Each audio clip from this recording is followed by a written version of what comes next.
Sudah semua ya? Indonesia kan tidur.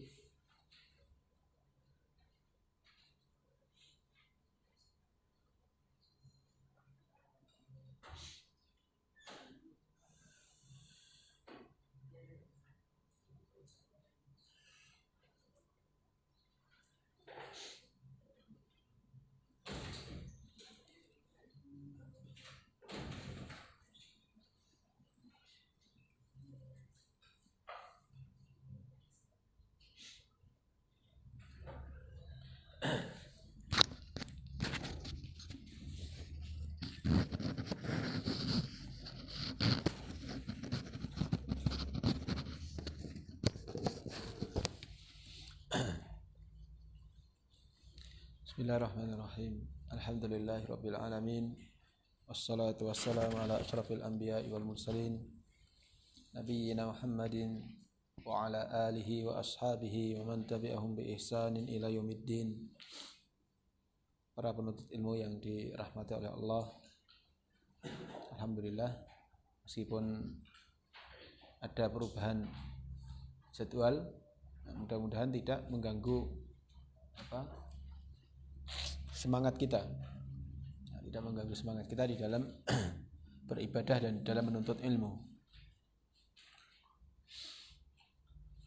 Kita lanjutkan pembahasan kita tentang zakat. Yang keempat, zakat yang harta yang wajib dizakati adalah amwalut tijarah wa amwalut tijarah. Jadi harta perdagangan. Apa itu makna tijarah? Tijarah perdagangan itu apa? Perdagangan itu apa? Taqlibul mali li gharadir ribah. Jadi ketika seseorang ini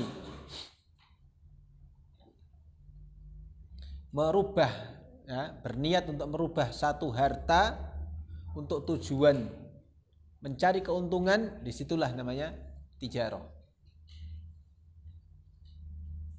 Jadi nggak mesti orang jual beli itu pakai duit, nggak mesti. Ya, boleh juga pakai apa? Pakai barang seperti barter, ya kan?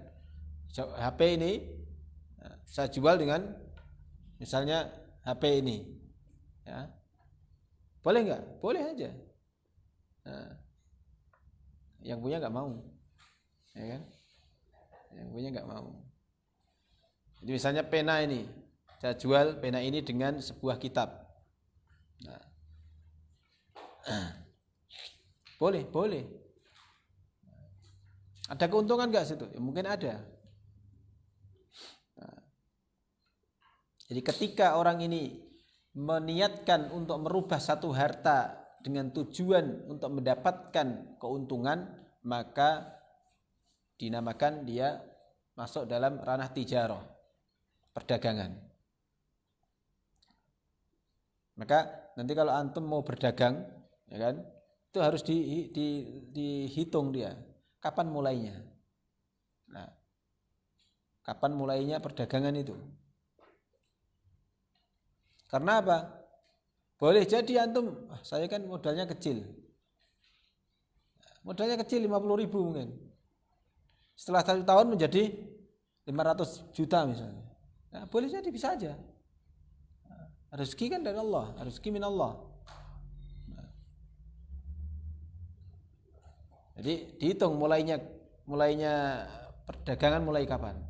Misalnya mulai dengan 1 Muharram. Nah, saya mulai dagang 1 Muharram. Beli barang kemudian dia jual, tawarkan, laku dapat untung. Belikan lagi barang, laku lagi dapat untung.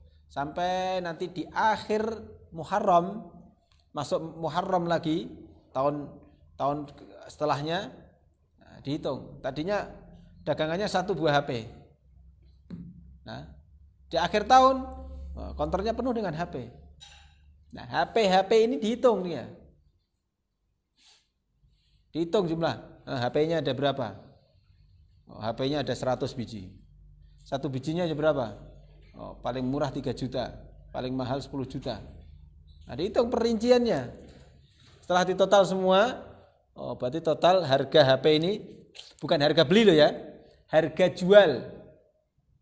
Kalau antum belinya ini misalnya 1 juta, antum mau jual 3 juta, ya, harga jualnya 3 juta, maka yang ditulis berapa? 3 juta, bukan harga belinya, tapi harga jualnya. Nah, setelah dihitung, sampai ternyata nisab emas. Emas berapa nisabnya kemarin Azmi? 85 gram. Setara atau lebih dengan nisabnya emas. Misalnya, oh ternyata barang dagangan saya yang berupa HP ini setara dengan nilai 90 juta. 90 juta kena masuk nisab enggak? Masuk nisab. Lah kan awalnya dulu enggak sampai nisab.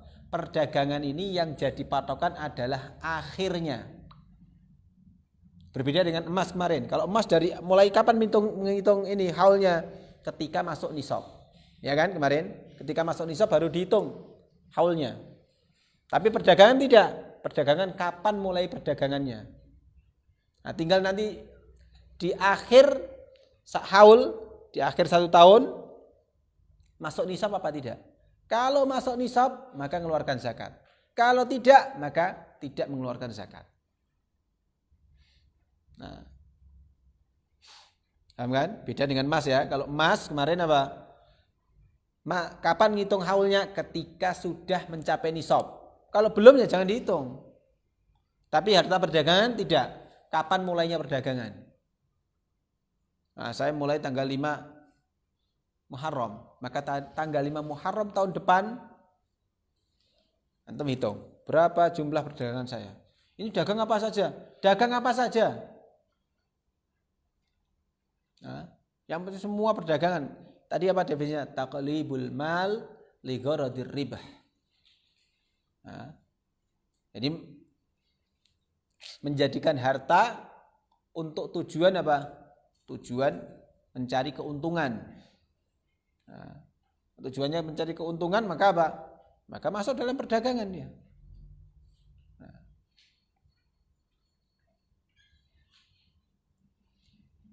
Nah, ini namanya tijarah. Ya, maka yang mau tijarah ini hati-hati. Kalau orang berdagang tanpa ilmu, nah dia bisa terjatuh kepada apa? Mungkin terjatuh ke dalam riba. Berat ini riba ini.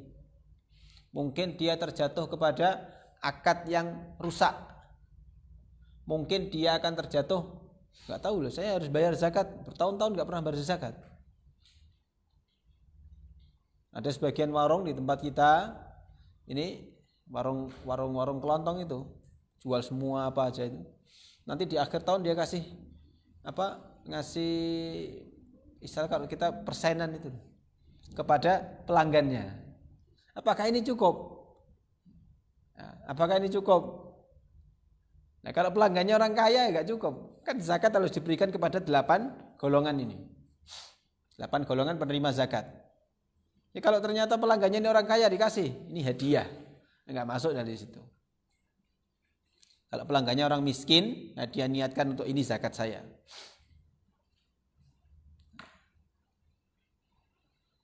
Dan biasanya dia berupa barang-barang itu kan. Nah, ini tijarah. Makanya nanti kalau antum mau berdagang, nah dicatat tanggal mulainya dagang. Kalau dagang online gimana? Kalau dagang online, lah barangnya ada nggak yang didagangkan ini? Ya kalau ada sama online ini kan hanya proses pengirimannya aja, transaksinya. Barangnya ada kan di rumah? Nah iya kalau ada barangnya di rumah ya. Ya kan barangnya nggak ada, kalau nggak ada ya nggak boleh didagangkan. Yang boleh dijual ini adalah barang milik pribadi. Kalau barang itu belum milik pribadi nggak boleh diperdagangkan. Antum datang ke misalnya produsen. Nah, gimana kalau saya jualkan barang kamu? Nanti dijual barang ini. Nah, kalau dia sebagai wakil boleh, tapi kalau dia menjual sendiri nggak boleh, karena bukan barang milik dia. Yang boleh dijual itu barang milik sendiri dan luar sudah apa? Sudah dikuasai di tangan.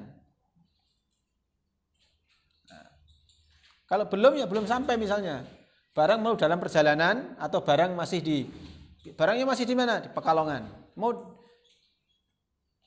di Semarang misalnya. Mau dikirim ke mana? Ke Jakarta. Sudah, daripada capek-capek saya hubungi yang di sana, yang di Semarang. Nah, tolong barang saya yang kemarin saya beli ini langsung kirimkan ke alamat ini aja di Jakarta. Enggak boleh ini. Karena apa salah? Harus diambil dulu dari gudangnya mereka. Nah, baru nanti boleh didagangkan. Nah, ini perdagangan seperti itu. Jadi harus berilmu. Hati-hati nanti kalau ini perdagangan ini banyak masalah di situ. Kalau kita beramal atau berbuat tanpa ilmu, kita bisa terjatuh kepada riba kalau berdagang. Bisa terjatuh kepada akad yang fasid, yang rusak. Memang bukan riba, tapi akad yang rusak ini berdosa enggak? Berdosa. Jadi zakat tijarah ini dibayarkan ketika masuk 1 tahun. Dari mana menghitungnya? Dari awal berdagang. Jadi awal berdagang. Nah, kemudian apa toh yang dizakati ini apa saja? Kalau tadi misalnya saya punya HP 100 biji tadi kan. Kemudian taruh dalam etalase. Etalasenya dizakati enggak? Ya enggak, etalasenya kan enggak dijual. Ya kan? Yang dizakati apa? Yang barang yang didagangkan saja. Ada HP, ada flash disk, ada apa saja yang di situ yang dijual, itulah yang dihitung. Sekali lagi dengan apa? Dengan harga jual. Bukan dengan harga beli. Kalau kulaan atau belinya ini harga 10.000, nanti jualnya 15.000, ya harga yang ditulis berapa? 15.000. Nah.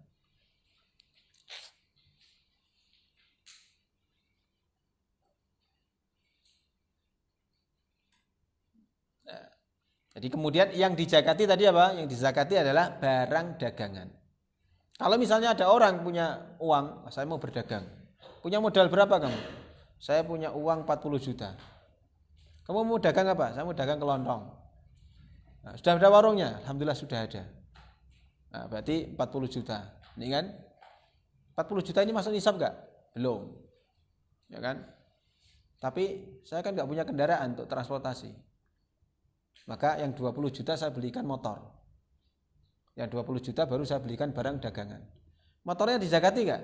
Tidak, motornya kan enggak dijual. Yang dizakati itu barang yang didagangkan itu. Yang antum mau jual beli gitu loh. Itu yang dizakati.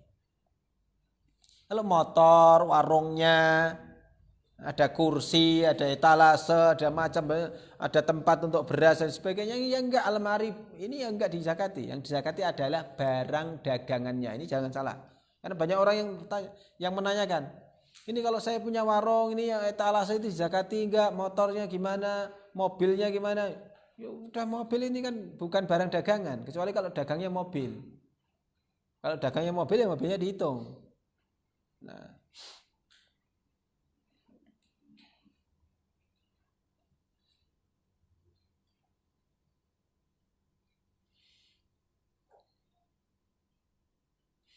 kemudian hendaknya Pak, niatnya untuk tijarah itu barang sudah dimiliki. Jadi barang dimiliki, kan untuk beli kan. Misalnya mau jualan HP tadi. Beli barang sudah dimiliki, baru niat. Jadi ketika meniatkan untuk tijarah, barang sudah ada di kepemilikan. Nah, baru kemudian mulai dagang. Ini tijarah. Kemudian berapa yang dikeluarkan? Nisabnya tadi sudah kan? Nisabnya berapa? Nisabnya emas. Jadi nisabnya emas kemarin 85 gram. Kalau 85 gram emas murni kan kemarin?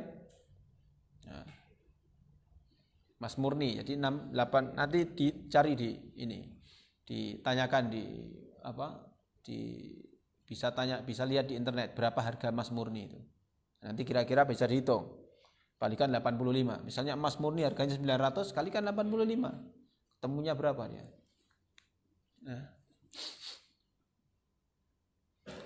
Nah, kemudian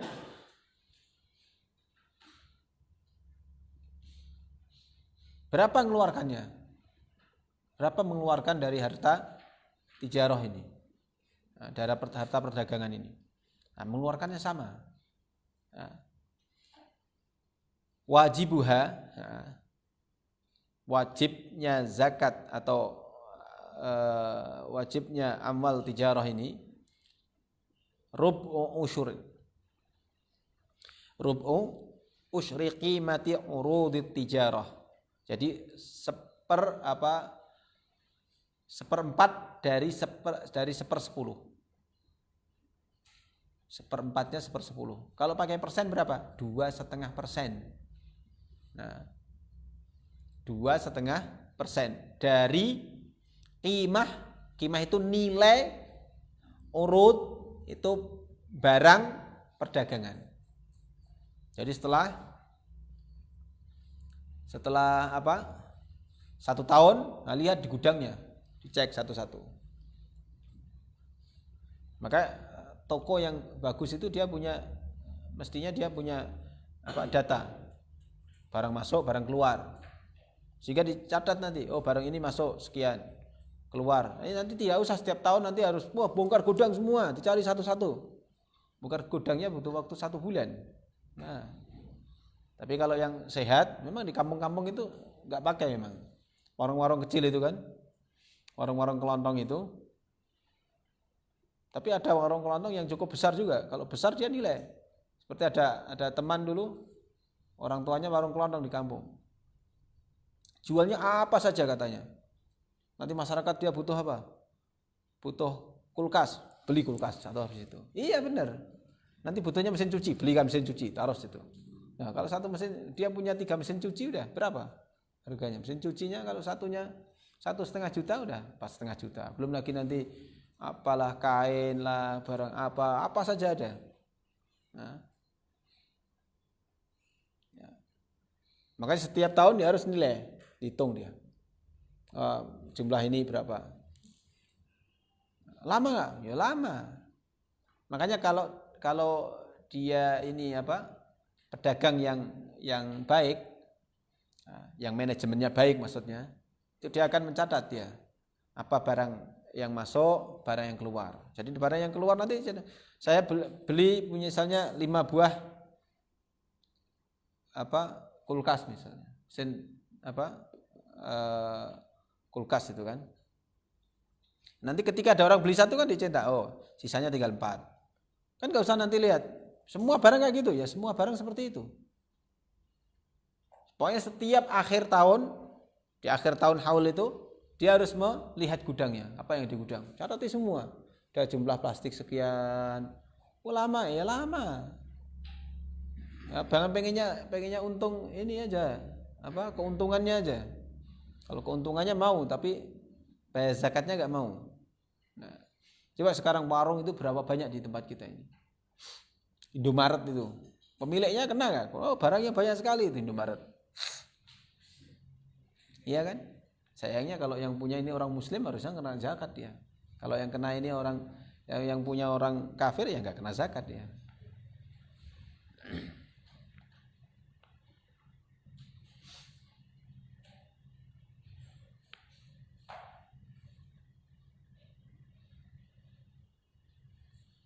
Nah, jadi ini adalah zakat perdagangan. Nah, terus gimana kalau yang sekarang ini yang sekarang ini sudah ada? Ya sudah ada dihitung. Nah, kalau dulu belum pernah bayar gimana? Nah, ini repot ini. Sudah bertahun-tahun enggak tahu kan? Baru tahu sekarang. Nah, ini yang repot. Ya dia perkirakan. Oh, dulu tahun sekian ini saya punya barang ini berapa nilainya? Perkirakan, kemudian lebihkan untuk kehati-hatian.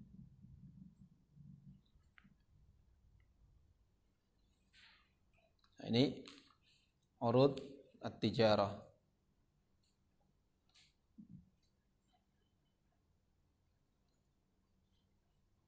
Kemudian bagaimana kalau di tengah perjalanan baru 6 bulan dagang, ya kan?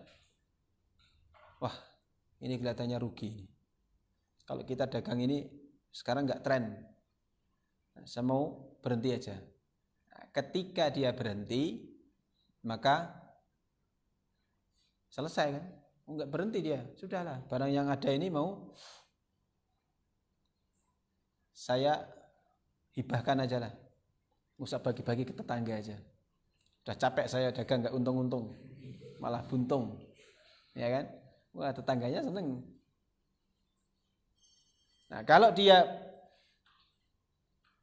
niatnya ini berhenti dari tijarah, entah itu nanti dia jual, jadikan duit misalnya, datangkan orang misalnya punya kios di pasar penuh dengan barang, tapi dia udah malas untuk mau berdagang. Nah, panggil orang, gimana? Kamu mau beli ini gak?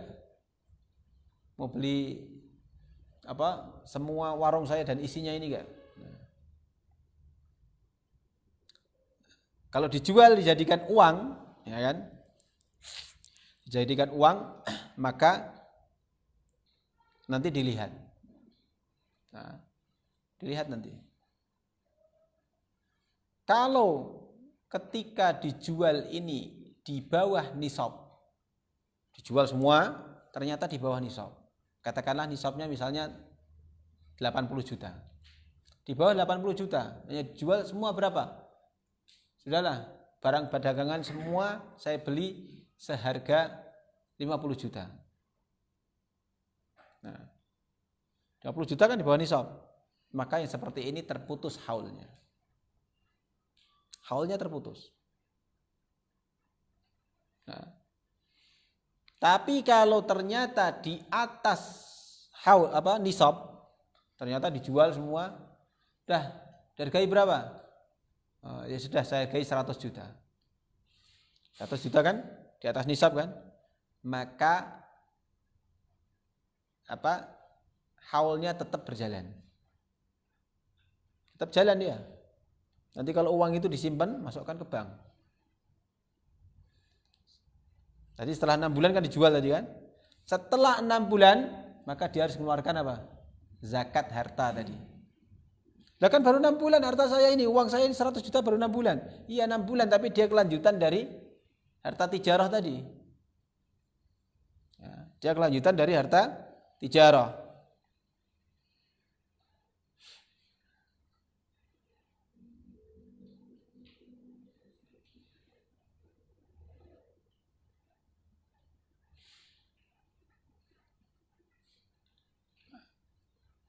Maka haulnya terputus kalau di bawah nisab. Kalau di atas nisab maka haulnya tetap jalan. Nah, kecuali nanti dipakai. Ya, dipakai untuk pernikahan anaknya 50 juta. Sekian untuk beli mobil, belikan motor untuk anaknya. Habis kan? Ya enggak kena zakat, habis uangnya. Tapi kalau uang itu disimpan setelah dia jual barang-barang semua, nah, bingung dia kan, mau apa ini uang ini? Mau dagang lagi? Malas masih. Udahlah, daripada nanti datang perampok, ya kan? Nah, masukkan ke bank, dititipkan di sana. Nah, nanti setelah 6 bulan, tadi kan 6 bulan dagang dia, 6 bulan kemudian berhenti dijual kan? Setelah itu kan, artinya apa? Kalau uangnya ini sisanya di atas nisab, maka dia mengeluarkan apa? Zakat. Nah, zakatnya berapa? Zakatnya harta. Nisabnya emas tadi. 2,5%. Kemudian syaratnya lagi apa? Dia tidak berniat untuk menyimpan. Misalnya orang mau dagang mobil. Mobil kan satu mobil cukup dah, di atas nisab sudah. Ya, mobilnya Alphard misalnya. Yang mau dijual ini Alphard. Ya kan? Ditulisi di belakangnya, dijual, hubungi nomor sekian. Ya kan? Kemudian baru berjalan mulai awal kan bulan Muharram misalnya, tanggal 1 Muharram dia niat untuk mau jual. Jualannya mobilnya Alphard 1. Kemudian berjalan 6 bulan. Nah, dia wah ini mobil Alphard ini sayang kalau dijual ini. Udah saya pakai sendiri. Nah, kalau dia berniat untuk memakai sendiri, maka terputus haulnya. Sudah, dihapus tulisannya, gak ada dijual ini. Sayang mau pakai sendiri enak. Nah, maka terputus haulnya. Sudah nggak ada zakat. Karena apa? Dipakai sendiri, bukan barang dagangan lagi. Tapi ingat, kalau nanti niatnya dijual, tanggal 1 Muharram dia niat jual mobil. Ya kan? Niat jual mobil dia, ditulisi, begini nomor sekian mau dijual. Nunggu pembeli, ada yang beli-beli ini. Daripada nggak ada yang beli kan, ada kondangan, pakai aja. Pakai ke sana. Oh mau rihlah kita, rihlah pakai rihlah. Mau ke sana kemana ke sana. Berlangsung 1 haul. 1 tahun lewat. Keluarkan zakat gak? Keluarkan. Lu kan tadi saya pakai. Kamu pakai ini gak ada niat untuk menjadi memiliki. Dipakai kemana-mana. Ketika sudah lewat 1 haul, dizakati gak? Zakat. Lu kan belum laku. Ya kan belum laku. Perdagangannya sudah mulai, sudah niat ya. Maka dihitung. Oh harganya berapa sekarang? Harga jualnya berapa? Oh harga jualnya ternyata 1,2 M. Ya kan? Ini sudah dikeluarkan 2,5% dari 1,2. Udah kan sudah saya pakai. Ya enggak apa-apa kan. Antum pakai itu tidak apa? Tidak memutus haulnya. Tidak menjadikan haulnya ini terputus. Berbeda dengan yang cara yang pertama tadi. Yang pertama tadi dia sudahlah, dia niat untuk dimiliki. Niat untuk jadikan milik dia. Maka ini. Sementara contoh yang kedua, tidak ada niat dia, hanya dipakai aja, pakai kondangan, pakai rihlah, pakai mana sana piknik sana ke ziarah ke sana kemari dan sebagainya. Lewat 1 tahun, ya mesti barang dagangan enggak? Masih barang dagangan. Nah, buktinya nanti kalau di tengah perjalanan baru 10 bulan ada orang nawar mau beli, dikasihkan enggak? Dikasihkan. Iya kan, sama. Berarti memang tidak ada niat untuk apa? Untuk memiliki. Berbeda dengan yang pertama. Pertama, ketika dihubungi orang setelah 6 bulan telepon. Oh ini katanya mau jual, enggak sekarang udah enggak. Sekarang sudah mau saya miliki, saya enggak jual lagi. Nah, berbeda dengan yang kedua. Kalau yang kedua apa? Memang dia niatnya jual, hanya saja apa? Hanya saja belum ada pembeli, kemudian dia pakai. Boleh enggak? Ya boleh aja, miliknya dia sendiri. Boleh aja, niatnya dia miliknya dia sendiri. Nanti kan berkurang kan orang yang pembeli nanti akan melihat. Oh bannya udah tipis, ya kan berkurang nilainya kan. Inilah barang dagangan. Ya kalau orang berdagang emas gimana? Kalau orang berdagang emas dan perak, ini zakatnya zakat emas apa zakat apa dagangannya?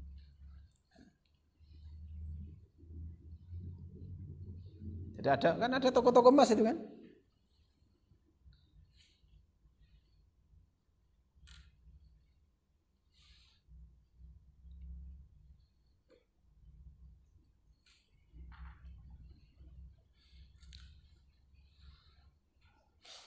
Kalau orang berdagang emas atau berdagang perak, maka dia berzakat dengan zakatnya emas atau perak.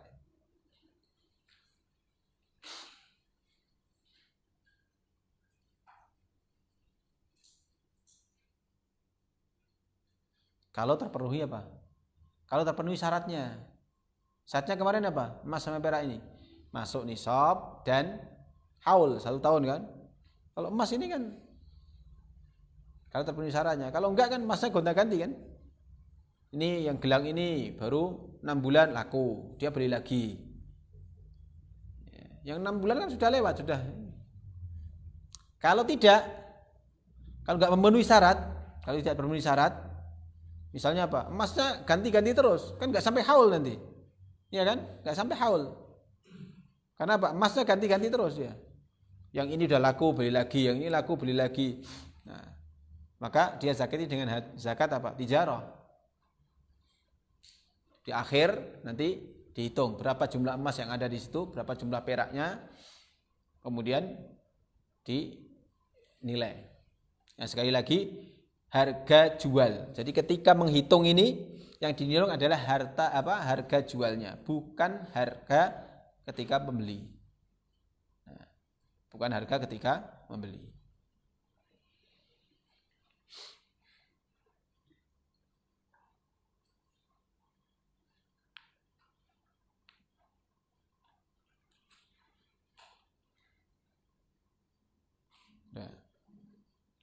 Nah, zakat tijarah ini ada yang tanyakan. Ya. Apa? Modalnya. Ya kan itu modalnya jadi barang dagangan. Ya. Ada uang maksudnya, yang berbentuk uang. Nah iya. Kan misalnya dia modal 20 juta, dibelikan barang semua, kan habis modalnya. Itu gimana? Maksud antum ketika untung dapat duit, duitnya kan disimpan di laci misalnya kan, di tempat penyimpanan ini. Barang dagangnya masih ada uang juga, uang dari perdagangan itu, ya diikutkan dia. Nah, uang diikutkan.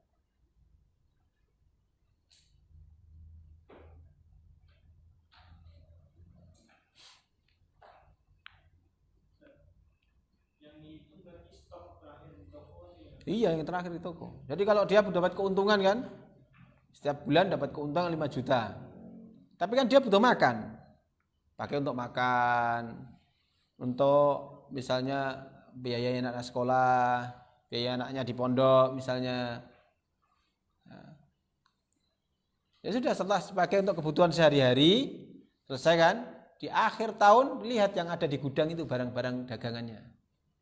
Ya berapa barang dagangan dia. Nah, kalau barang dagangan tadi itu masuk nisab, kena zakat ya. Kalau enggak ya enggak. Sebenarnya kan mudah kan? Kalau enggak terus hitungnya lagi apa? Hitung lagi. Iya, mulai lagi, haulnya baru lagi. Mulai lagi haulnya, baru lagi. Nah, hitung lagi tahun depan lagi. Nah.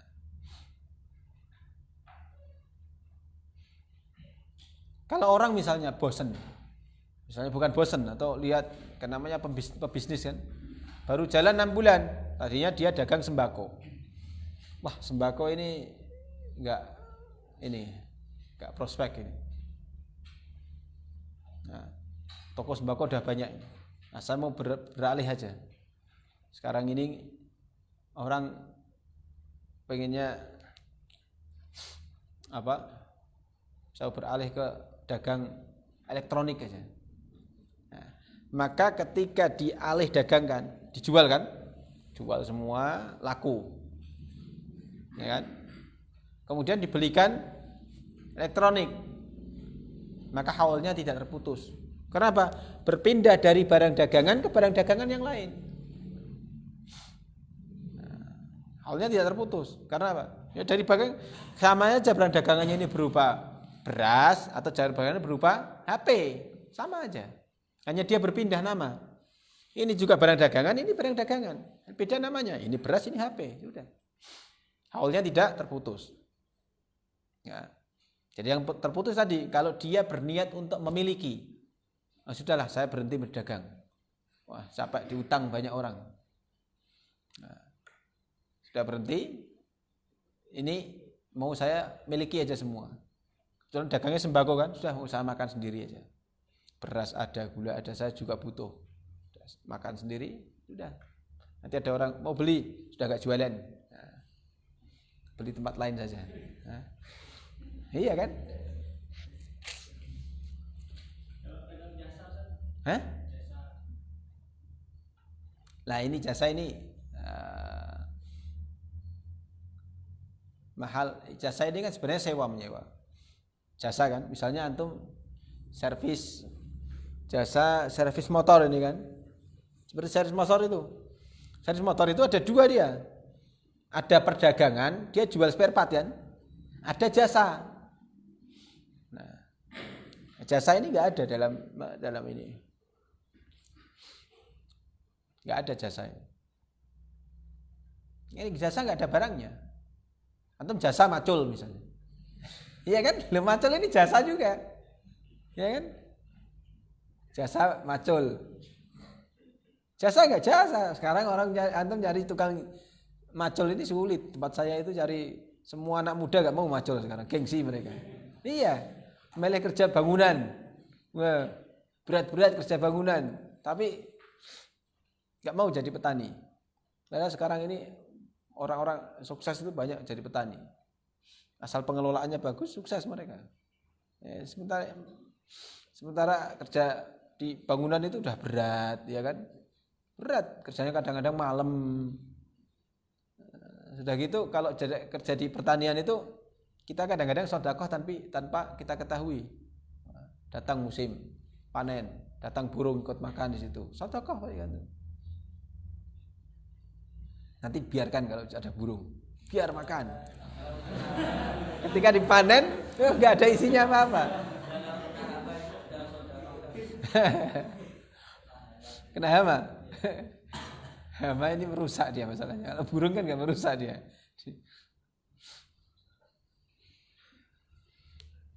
Ya kalau jasa, tapi ada ulama ini kontemporer yang dia karena jasa ini macam-macam. Sekarang kadang-kadang jasa ini lebih tinggi daripada pertanian. Petani ini kan kerjanya berat dan sebagainya kan. Ketika dia panen sampai nisab, kemarin nisabnya berapa? 750 katakan. 750 kilo. Kena zakat enggak dia? Kena zakat.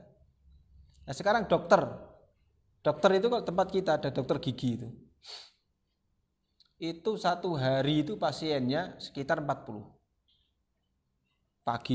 Pagi sekitar 20, sore itu sekitar 20. Satu orang kira-kira 100.000 minimal. 100.000. Udah berapa itu sehari? 4 juta sehari. Sebulan berapa? Dia libur hanya hari Ahad aja. Nah. Banyak kan? Hampir 80 juta, mungkin 20 hari aja udah 80 juta. Kalau sebulan 100 juta dia. Bayangkan, bandingkan dengan petani yang tadi itu. Petani kerjanya berat, hujan kehujanan, panas kepanasan, hasilnya sedikit, sampai nisab kena zakat. Nah yang dokter enggak, bandingkannya dengan situ, para ulama itu. Akhirnya apa? Ada zakat dari jasa itu. Dokter ini kan jasa dia. Nah, ada beberapa jasa yang dia notabene lebih ini. Mereka berdaya dengan mal. Dari keumuman ayat itu adalah amwal.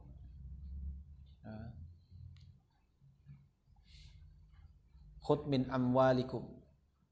Nah, dari amwal di situ umum kan? Nah, itu harta juga. Tapi kalau dalam madhab yang 4 kalau salah, madhab Syafi'i sendiri tidak ada zakat jasa.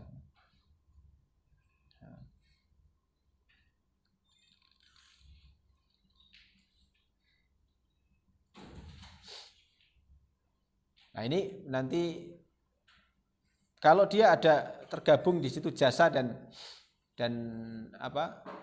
jual beli, maka yang jual belinya kena zakat. Kalau masuk ke nisab, kalau enggak yang contoh misalnya tukang pengrajin lemari, pengrajin kayu lah, buat lemari, buat pintu, jendela dan sebagainya. Jasa dia berapa? Misalnya sekali buat almari jasanya adalah 300.000, ya kan? Kayu yang dibutuhkan berapa? Oh, kayu yang dibutuhkan seharga 700.000, ya kan? Almarinya dijual 1,5 juta. Nah yang 500.000 apa? Dijual kayu kan dia, berarti. Jual kayu yang tadinya beli 700.000 dia jual ini. Ya kan jasanya dia tadi berapa? 300.000 kan? Kayu dibelinya 700.000. Ketika dijual 1,5 juta. Kan selisihnya berapa? 800.000 kan? Nah, sekarang ditanya, berapa jasa kamu membuat almari ini? Jasanya 300.000. Nah, yang 500.000 dari mana ini? Berarti dia jual kayu yang dia beli, kemudian dia jual lalu. Nah, yang kayunya kena.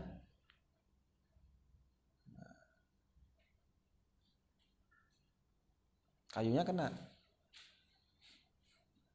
Nah, makanya diperinci nanti. Kalau dia tergabung di situ antara jual beli dan jasa. Nah, nanti kan orang tukang kayu kan akhirnya di tempat dia kerja kan banyak kayu itu kan. Nah, kayunya dihitung itu. Ini kayu ini beli berapa? saya nanti jual berapa. Ya kalau kayunya gratis kan mestinya dia harga almarinya berapa? 1 juta aja. Lah jasa saya, lah kan udah jasa udah 300.000 tadi. Nah, kalau di situ terkumpul ini, maka jual belinya di ini. Nah, seperti jasa juga di ini apa? Bengkel tadi itu. Jual beli spare partnya, ya dihitung spare partnya. Kalau antum punya bengkel, spare part ini kulaan atau belinya misalnya 5.000, nanti harga jualnya 20.000. Itu biasa di situ. Keuntungannya kan besar itu. Nah, nanti ketika ditulis yang berapa? Yang harga beli apa harga jual? Harga jualnya yang dicatat ini harga jual.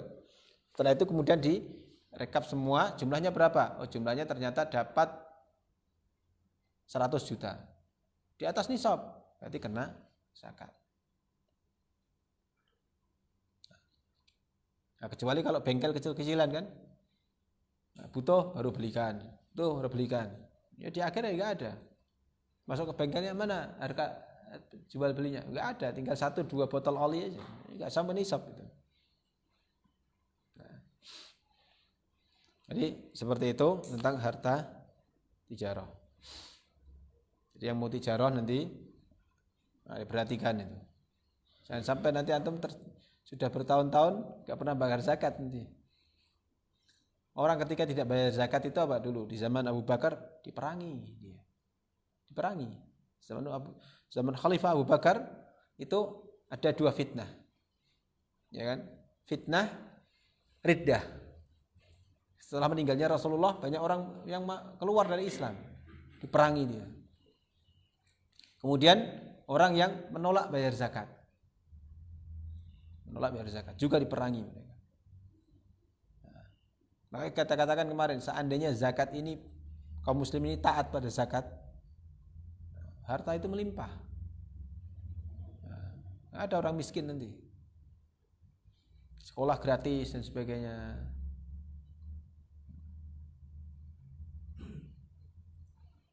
Bisa saya sekolah gratis kalau orang muslimnya ini taat.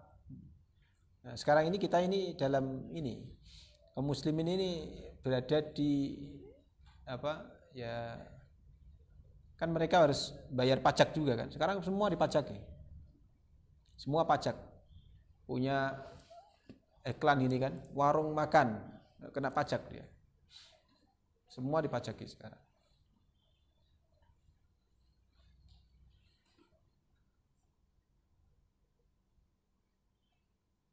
Sudah kena pajak, bayar zakat juga, ya kan 2 kali. Nah, kalau tegak pemerintahan Islam kan pajak kan nggak ada dalam Islam. Pajak itu untuk siapa? Untuk orang kafir. Mereka bayar jizyah untuk keamanan selama tinggal di negeri kaum muslimin. Izzah di situ, izzatul Islam. Kalau Islam ini ketika seperti itu tegak mereka nggak boleh menampakkan syiar agama mereka, nggak boleh. Misalnya bayar pajak dan sebagainya. Kalau muslimin hanya bayar apa? Bayar zakat, itu pun yang memenuhi persyaratan zakat, yang harta yang 6 ini. Kalau enggak ya berarti tidak bayar zakat, malah dikasih zakat nanti. Ya, kalau miskin kasih zakat. Makanya dulu di zaman Khalifah Umar bin Abdul Aziz gak ada orang miskin, nyari orang miskin sulit. Kalau sekarang ini orang kayanya aja mengaku miskin loh. Orang kayanya mengaku miskin. Harusnya kan apa? Dia bersyukur dengan kekayaannya kan. Nah, dia mengaku miskin, nanti miskin beneran. Nah, ini karena apa? Ya karena apa? Qillatul ilm, sedikitnya ilmu, sehingga gak ada rasa takut pada Allah dan sebagainya. Nah, mudah-mudahan kita kaum muslimin ini diberi hidayah, diberi petunjuk oleh Allah sehingga menerapkan syariat Islam, terutama untuk dirinya. Kalau orang-orang gembar-gembor syariat Islam tapi syariat Islam yang mendasar ini nggak pernah dijalankan. Orang nggak sholat masih banyak. Syariat Islam nggak sholat ini, syariat Islam malah besar, paling besar syariat Islam. Jangan dikira syariat Islam ini potong tangan, rajam, cambuk. ini syariat Islam, tapi sholat ini syariat Islam juga. Nah, bahkan di antara syariat Islam yang paling tinggi setelah kalimat syahadat ini adalah sholat. Nah, ini orang kadang-kadang salah dalam menafsirkan syariat Islam. Ya, mudah-mudahan nanti kita ditolong oleh Allah untuk menerapkan syariat Islam ini minimal di diri kita sendiri, pada diri kita sendiri dan orang-orang yang ada di sekitar kita. Subhanaka wa bihamdika asyhadu an la ilaha illa anta astaghfiruka wa atubu ilaik.